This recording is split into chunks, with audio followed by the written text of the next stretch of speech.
Sunday night when blogger Jay Frey was involved in a shooting incident at popular soca party Big Wall held on the grounds of Randy Williams Entertainment Center on Hope Road in St. Andrew. 3 people remained in hospital this morning after being shot during the incident. Jay Frey, whose given name is J.D. Richards, spent the night in custody over his role in the incident. According to witnesses to Sunday's shooting, members of the entourage of DJ 450 approached Jay Frey aggressively. It's alleged that at some point during the argument, a member of the entertainer's entourage struck the blogger in the face. Witnesses say following this, a weapon was drawn and at least 6 shots were fired. When contacted, the police told our news center that investigations are at a preliminary stage. But a police source did say the version of events told to our news center is consistent with early reports collected by the police. Hundreds of disappointed patrons trooped out of the venue on Sunday, many cursing organizers for the turn of events. The incident marred what otherwise was a successful Carnival Sunday, which featured the road march through the streets of the corporate area. And the Jamaica Carnival 2026 was good for business. That's the initial assessment of President of the Jamaica Chamber of Commerce, Emil Leiber. Yes, I would say anecdotally, certainly anything that generates economic activity is generally good for business. And so certainly service providers would have provided services, in respect of the activities, goods and so on. And so, yes, I would say that it would have been good for business. Depending on the nature of your business, perhaps the alcohol business and otherwise more than others. Carnival activities culminated on Sunday with the traditional Road March parade. Prior to this, there were several parties at numerous spots across the island. There are reports that players in the Airbnb industry cashed in due to the overwhelming demand for accommodation. Leiber says transportation was also among the services that was highly requested by both locals and visitors. Well, those who provide trucking, transportation, tents, bar services, food services, certainly the venues that had been utilized for the events, those should have also seen an uptick in activity. So overall, yes, it should have been a positive effect. Emil Leiber, President of the Jamaica Chamber of Commerce.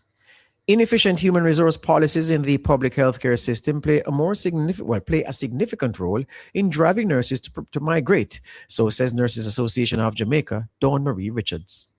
There's an impression that compensation review would have made nurses stay. It hasn't made us stay. Those of us who don't have any ambition are still here, but it hasn't made us stay. I have to say it like that because that is what some people tell us, that we don't have any ambition, that's why we stay here. As I say, the policies of HR are frustrated persons out of the job. So you are appointed as a level 1 registered general nurse. You go and you do a post-basic training in midwifery, psychiatry, accident and emergency, operating theater, whatever it is. There's no post to appoint you in. Or if there's a post, somebody is sitting in the post who did admin but can't move up because there's no sister post. And the challenges go on and on. Richards was speaking during a recent visit to the office of the Prime Minister in St. Andrew. Health Minister Dr. Chris Tufton revealed last year that on average, 500 nurses, including specialists, have left the system each year since 2018. Nurse Richards says even new graduates are facing challenges. Prior to this, we used to employ people temporarily. So they are employed on a temporary, it's called a temporary employment, but they are employed and they would be paid as registered nurses. We don't have that system anymore. You must be aligned to a post. Some of the dynamics we really would want persons to sit and understand and don't look at things just so. We have factors that are going against the employment of the new graduate. There are a lot of factors out there. Dawn Marie Richards, President of the Nurses Association of Jamaica. Meanwhile, Prime Minister Dr. Andrew Holness says he has taken note of the concerns raised by the NAJ boss.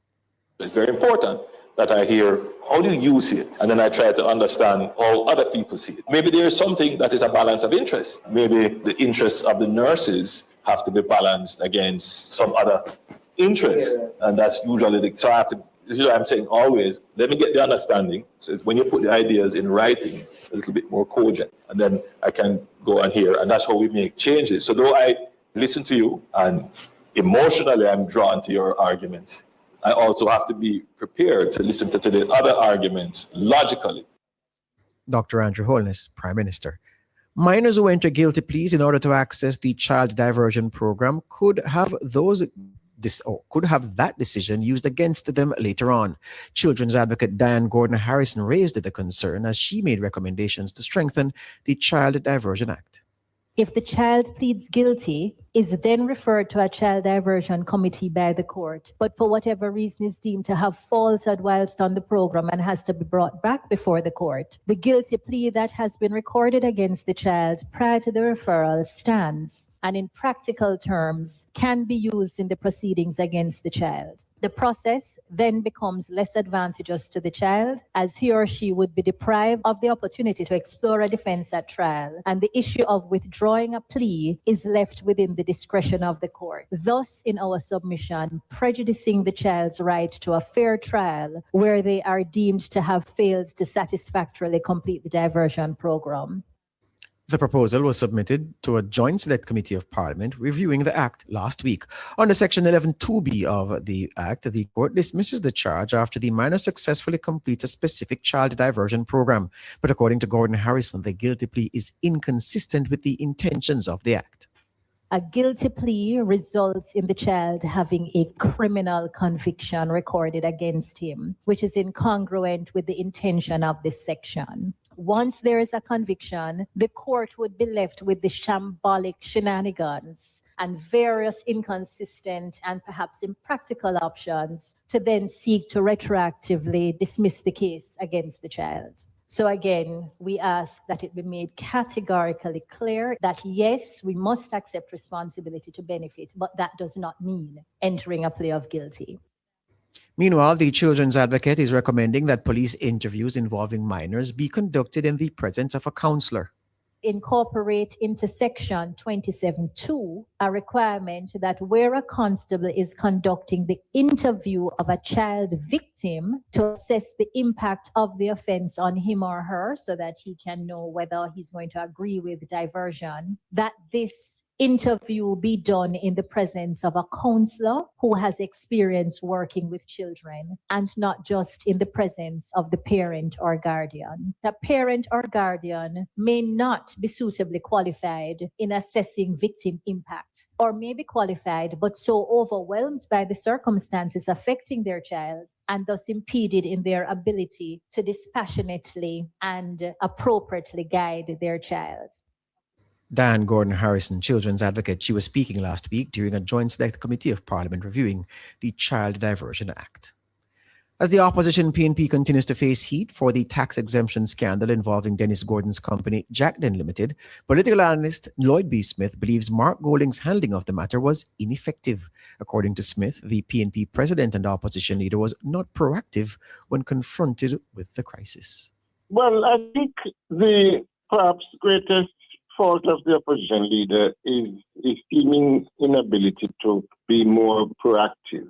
I think especially in this current climate of social media and the way in which information can be used for and against you, it would have behooved him to, move swiftly. The moment a crisis develops in his party with any one of his colleagues that may well bring the party into disrepute, then he should act swiftly and take decisive action rather than to allow the thing to just stay there and become a sort of political football. Gordon is the Member of Parliament for East Central St. Andrew. It was confirmed that his company was among 4 firms that benefited from the misuse of the tax exemption status held by the University Hospital of the West Indies. According to the Auditor General, the issue deprived the Treasury of millions of dollars in tax revenue. Smith says Mark Golding's belated action was perhaps dictated by public opinion. So even now that he has made a decision to remove the MP from certain pivotal posts, it has been done belatedly, and so the effectiveness of those decisions has been dissipated. So I think he needs to realize that swift action is always the best way to go, and he must be on top of his game and not allow for public opinion to dictate in the final analysis what he does or does not do. Lloyd B. Smith. Meanwhile, another political commentator, Jermaine Barrett, is describing the PNP's initial silence on the issue as detrimental. But ultimately, it was not timely enough. Insofar as when the controversy broke in January, there was not any action. There was silence on the part of the People's National Party, and that was detrimental because it created an opportunity for public sentiment to sort of arise and ultimately a rebuke of the opposition leader for his untimely and management of the issue. So I don't think it would have been detrimental for the opposition leader simply to ask Dennis Gordon to step aside until there is clarity on the matter and ultimately return when it is that there has been sufficient vindication of him. Barrett is supporting the decision to remove Dennis Gordon from the PAC and shadow cabinet. Those are both appropriate actions. There's not much else that he could have done. Certainly, he can't dismiss him as a member of parliament, or a legislative arrangement does not permit that. Jermaine Barrett, political commentator. There's been a slight uptick in homicides in the St. James Policing Division.